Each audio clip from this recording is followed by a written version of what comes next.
Good morning और जय हिंद दोस्तों। आइए आज के करंट अफेयर के साथ आगे बढ़ा जाए। कुछ प्रॉब्लम है जिसकी वजह से वीडियो नहीं आ पा रहा था, कोशिश करेंगे अब कंटिन्यू आपको वीडियो मिलेगा और भी सब्जेक्टों का। तो आज का पहला क्वेश्चन है, राष्ट्रीय प्रोटीन दिवस कब मनाया गया? तो ये राष्ट्रीय जो प्रोटीन दिवस है ये 27 फरवरी को मनाया जाता है। इसकी शुरुआत कब हुई थी पहली बार प्रोटीन दिवस मनाने की? तो 2020 में ये पहली बार मनाया गया था और अब ये मनाया गया 2023 में। और बात कर लेते हैं सबसे ज़्यादा प्रोटीन किस में पाया जाता है अगर आपसे पूछा जाए। तो सबसे सस्ता है, सबसे अच्छा है सोयाबीन। सोयाबीन में लगभग 42 से 46% क्या होता है, प्रोटीन पाया जाता है। 42 से 46% प्रोटीन पाया जाता है। एक नॉर्मल आदमी प्रतिदिन कितना प्रोटीन की उसको आवश्यकता होती है? तो याद रखिएगा 42 से यानी 40 से लेकर के 60 ग्राम प्रोटीन की क्या होती है, एक आदमी की आवश्यकता होती है पर डे। प्रोटीन क्या करता है, शरीर को टूटी फूटी मरम्मतों से बचाता है, मतलब टूटी फूटी जो होती हैं उसको ठीक करता है। बात समझ में आ गया। आइए कुछ हम दिवस की चर्चा कर लेते हैं, जो दिवस की बात आ गई है।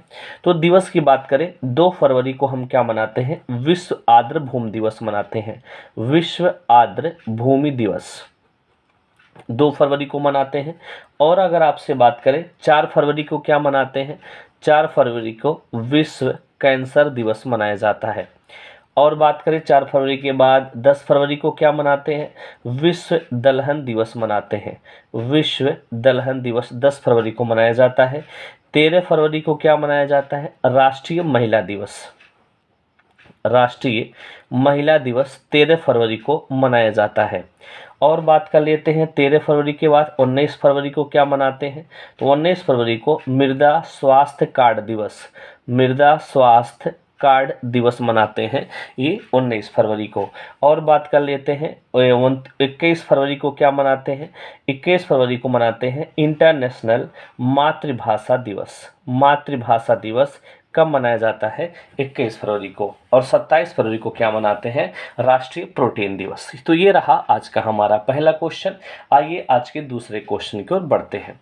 आज का दूसरा क्वेश्चन, भारत का पहला हाइब्रिड रॉकेट लॉन्च किया गया कहाँ से? ये हाइब्रिड रॉकेट क्या है? ये बहुत सारे स्कूल के बच्चे मिलकर के इसको बनाए हैं और ये लॉन्च कहाँ से किया गया है? तमिलनाडु से। तमिलनाडु की बात कर लेते हैं, रॉकेट की बात आई है तो भारत का पहला निजी रॉकेट, भारत का पहला निजी रॉकेट कौन सा रहा? भारत का पहला निजी रॉकेट कौन सा है? निजी देख लीजिए, गलत है वो लिखा हुआ। निजी रॉकेट कौन सा है? तो विक्रम यस है। विक्रम यस ये भारत का पहला निजी रॉकेट है। इसको बनाया किसने था? स्काई रूट ने। भारत की प्राइवेट स्पेस एजेंसी है जिसका नाम है स्काई रूट। बात क्लियर हो गई। आइए बात करते हैं तमिलनाडु की। तमिलनाडु की राजधानी क्या है भाई साहब? चेन्नई है। तमिलनाडु की राजधानी क्या है? चेन्नई है। चेन्नई की बात आई तो आपको याद रखना होगा सबसे ज़्यादा महिलाओं को रोजगार देने वाला शहर कौन सा है? महिला को रोजगार देने वाला शहर कौन सा है? चेन्नई है। चेन्नई में ही चमड़ा अनुसंधान केंद्र है। इंपॉर्टेंट है, ये सभी स्टैटिक जीके में पूछा जाएगा। चमड़ा अनुसंधान केंद्र कहाँ पे है? यहीं पे है। और बात करें इंडियन ओवरसीज बैंक का हेडक्वार्टर भी कहाँ पे है? यहीं पे है। इंडियन ओवरसीज बैंक का हेडक्वार्टर कहाँ पे है? यहीं पे है। अभी हाल ही में इंडियन ओवरसीज बैंक के एमडी और सीईओ बदले गए हैं, उनका नाम कमेंट बॉक्स में आप बता दीजिएगा, आपको पढ़ाया गया है। और बात कर लेते हैं, और बात करें तमिलनाडु की तो तमिलनाडु की बात किया जाए तो इसके तट को क्या कहते हैं? कोरोमंडल तट इसके तट को कहते हैं। और बात कर लिया जाए इसकी भाषा क्या है? इसकी भाषा है तमिल। तमिल भाषा इसकी है। और आपको पता होगा भारतीय राष्ट्रीय कांग्रेस में पहली भाषा बताइए जिसमें पहली पहली भारतीय भाषा बताई, इसमें भाषण दिया गया था तो भाषा है तमिल भाषा है। किससे अधिवेशन में दिया गया था? तीसरे अधिवेशन में दिया गया था, ये आपसे पूछा जा सकता है। तीसरे अधिवेशन के अध्यक्ष कौन थे? बदरुद्दीन तैयब जी थे। आइए आगे बात करते हैं। तमिल जो है पहली शास्त्रीय भाषा है। पहली शास्त्रीय भाषा कौन सी है? ये भी आपसे पूछा जाता है। तो पहली शास्त्रीय भाषा कौन सी है? तमिल, आपका तमिल हो गई।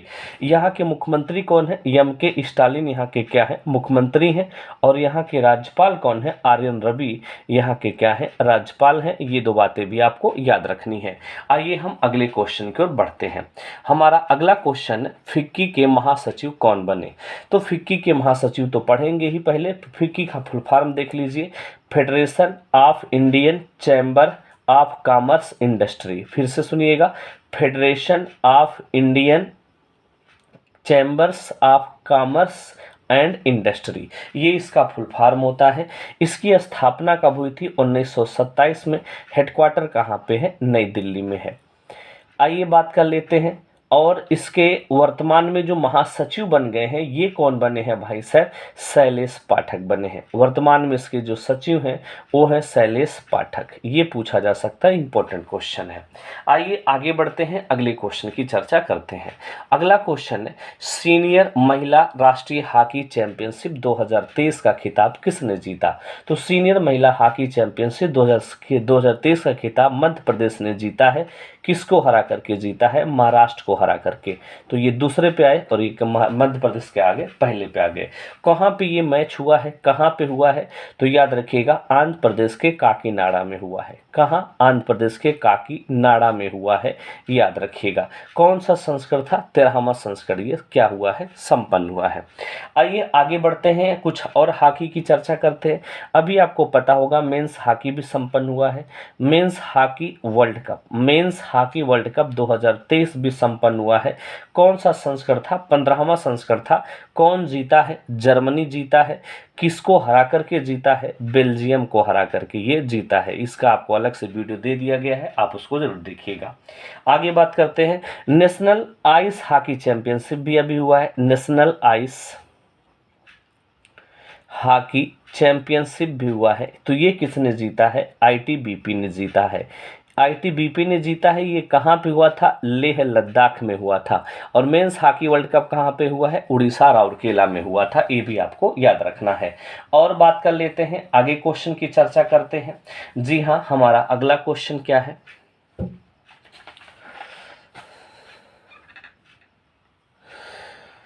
जी, अगला क्वेश्चन है, अंतर्राष्ट्रीय बौद्धिक संपदा सूचकांक 2023 में भारत की रैंक क्या रही है? तो अंतर्राष्ट्रीय बौद्धिक संपदा सूचकांक की बात करें तो इसमें भारत का रैंक 42 आया है। कितने देशों में? 55 देशों में भारत का रैंक क्या आ चुका है? 42। तो पहले पे कौन आया? अमेरिका आया है। दूसरे पे कौन आया है? यूनाइटेड किंगडम आया है। तीसरे पे कौन सा देश है? फ्रांस है।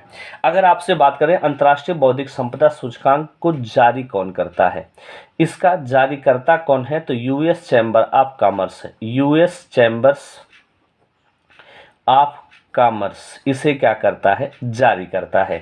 और कुछ और इंडेक्स की बात करें, जैसे Henley passport index. Henley passport index में भारत का रैंक कौन सा है? 85 नंबर पर है हेनले पासपोर्ट इंडेक्स में। इसको हेनले जारी करती है, जापान की संस्था है। और बात करते हैं global fire power index. Global fire power index, global fire power index में भारत का रैंक कौन से नंबर पे है? 4 नंबर पर है। विश्व खुशहाली, ये सभी 2023 के रैंक हैं। विश्व खुशहाली रैंक में भारत का रैंक कौन सा है? तो विश्व खुशहाली रैंक में भारत 136 नंबर पर है। ये भी 2023 का ही रिपोर्ट है। आइए आगे बढ़ते हैं, अगले क्वेश्चन की चर्चा करते हैं। अगला क्वेश्चन हमारा है, एलोरा अजंता अंतर्राष्ट्रीय महोत्सव 2023 कहाँ पे हुआ है? तो ये हुआ भाई औरंगाबाद महाराष्ट्र में। औरंगाबाद महाराष्ट्र में ये हुआ है 2023 का एलोरा अजंता अंतर्राष्ट्रीय महोत्सव। ऐसे बहुत सारे महोत्सव अभी मनाए गए हैं, तो उनकी चर्चा आइए कर लेते हैं। राष्ट्रीय संस्कृति महोत्सव, राष्ट्रीय संस्कृति महोत्सव ये कहाँ पे हुआ है भाई साहब? राजस्थान में हुआ है, 14वें नंबर का है। और बात करते हैं राष्ट्रीय आदि महोत्सव। राष्ट्रीय आदि महोत्सव कहाँ पे हुआ है? आदि जनजाति महोत्सव कहाँ पे हुआ है? तो ये हुआ है नई दिल्ली में। और बात करते हैं कला महोत्सव कहाँ पे हुआ है? तो कला महोत्सव भी कहाँ पे हुआ है? नई दिल्ली में हुआ है। संघाई महोत्सव कहाँ पे हुआ भाई साहब? मणिपुर में संघाई महोत्सव क्या हुआ? संपन्न हुआ है। हार्नबिल महोत्सव पूछ ले तो ये नागालैंड में क्या हुआ है? संपन्न हुआ है हार्नबिल महोत्सव। विश्व पुस्तक मेला कहाँ पे हुआ भाई सर? विश्व पुस्तक मेला कहाँ पे संपन्न हुआ है? ये भी नई दिल्ली में संपन्न हुआ है। कोल जनजाति महाकुंभ कहाँ पे हुआ भाई? कोल जनजाति महाकुंभ, कोल जनजाति महाकुंभ कहाँ पे संपन्न हुआ? सतना में संपन्न हुआ। उद्घाटन अमित शाह ने किया है। और बात कर लेते हैं बायो एशिया शिखर सम्मेलन। बायो एशिया शिखर सम्मेलन कहाँ पे संपन्न हुआ है? तो बायो एशिया शिखर सम्मेलन संपन्न हुआ भैया हैदराबाद में संपन्न हुआ है। और बात करते हैं जतरा महोत्सव कहाँ पे संपन्न हुआ है? तो ये तेलंगाना में जतरा महोत्सव क्या हुआ है? संपन्न हुआ है। और बात करते हैं राष्ट्रीय बाल विज्ञान कांग्रेस कहाँ पे हुआ है? राष्ट्रीय बाल विज्ञान कांग्रेस, राष्ट्रीय बाल विज्ञान कांग्रेस कहाँ पे संपन्न हुआ है? तो ये संपन्न हुआ है अहमदाबाद में। और बात करते हैं भारतीय विज्ञान कांग्रेस कहाँ पे संपन्न हुआ है? तो भारतीय विज्ञान कांग्रेस संपन्न हुआ है नागपुर में। तो ये कुछ महोत्सव आपको हमने बताया जो आपके एग्जाम के लिए इंपॉर्टेंट है, जो आपको याद रखना होगा। आइए अगले क्वेश्चन की चर्चा करते हैं। अगला क्वेश्चन है मार्कोनी पुरस्कार 2023 का खिताब किसने जीता? तो मार्कोनी पुरस्कार 2023 आइए पढ़ते हैं। तो मार्कोनी पुरस्कार 2023 की शुरुआत कब हुई थी अगर आपसे पूछ ले तो मार्कोनी पुरस्कार 2023 की मार्कोनी पुरस्कार की शुरुआत 1975 में हुई थी। और इसको जीता कौन है भाई? हरि बालकृष्ण जीते हैं। कौन? हरि बालकृष्ण जीते हैं, याद रखिएगा। ये क्या है? MIT जो अमेरिका में इंस्टीट्यूट है, मैसेच्यूसेट्स इंस्टीट्यूट, उसी के प्रोफेसर हैं इलेक्ट्रिकल इंजीनियर के, इंजीनियरिंग डिपार्टमेंट के, और वही इन्होंने जीता है। क्या इन्होंने ऐसा किया है? तो ये क्या किए हैं? वायर्ड एंड वायरलेस नेटवर्किंग में इन्होंने बड़ा योगदान दिया। वायर्ड एंड वायरलेस नेटवर्किंग में बड़ा योगदान देने के कारण इनको ये पुरस्कार मिला है। बात समझ में आया? अगर आपसे पूछे मेजर ध्यानचंद खेल रत्न पुरस्कार 2022 का खिताब किसने जीता है, अगर आपसे पूछ लिया जाए तो शरद अंचिता कमल ने जीता है। ये भी आपको याद रखिएगा। अगले क्वेश्चन की चर्चा करें तो हमारा अगला क्वेश्चन है शिवमोगा हवाई अड्डा का उद्घाटन कहाँ किया गया? तो शिवमोगा हवाई अड्डा का उद्घाटन किया गया है कर्नाटक में। और उद्घाटन किसने किया है? हमारे प्रधानमंत्री PM मोदी जी ने किया है। और बात कर लेते हैं शिवमोगा हवाई अड्डे का आकार कैसा है? कमल के आकार का है। कमल, बिल्कुल इसका जो टर्मिनल बना है बिल्कुल कमल के आकार का है। और इसका उद्घाटन किसने किया है? तो PM मोदी जी ने किया है, याद रखिएगा। आइए कुछ और चर्चा हवाई अड्डों की चर्चा कर लेते हैं। अभी चंडीगढ़ का हवाई अड्डा का नाम बदल करके क्या कर दिया गया? चंडीगढ़ का हवाई अड्डे का नाम बदल करके भगत सिंह हवाई अड्डा कर दिया गया है। अयोध्या हवाई अड्डे का नाम बदल करके मर्यादा पुरुषोत्तम श्री राम अंतर्राष्ट्रीय हवाई अड्डा कर दिया गया है। पुरुषोत्तम श्री राम अंतर्राष्ट्रीय हवाई अड्डा इसे कर दिया गया है। और बात करते हैं डोनी पोलो अंतर्राष्ट्रीय डोनी पोलो हवाई अड्डा कहाँ पे भैया? अरुणाचल प्रदेश में है। इसका भी अभी हाल ही में उद्घाटन किया गया है। बात समझ में आ गया? अभी हाल ही में देवघर अंतर्राष्ट्रीय देवघर हवाई अड्डा का भी क्या किया गया है? उद्घाटन किया गया। कहाँ पे किया गया है? झारखंड में किया गया है। ये भी आपसे पूछा जा सकता है। और भारत सरकार ने कहा है कि 2025 तक हम 220 नए हवाई अड्डा का निर्माण करेंगे। 2000 कब तक भैया साहब? 2025 तक 2025 तक 220 हवाई अड्डे का क्या करेंगे? हम निर्माण करेंगे। आइए अगले क्वेश्चन की ओर बढ़ते हैं। हमारा अगला क्वेश्चन है न्यूट्रल साइटेशन प्रणाली लॉन्च किया गया।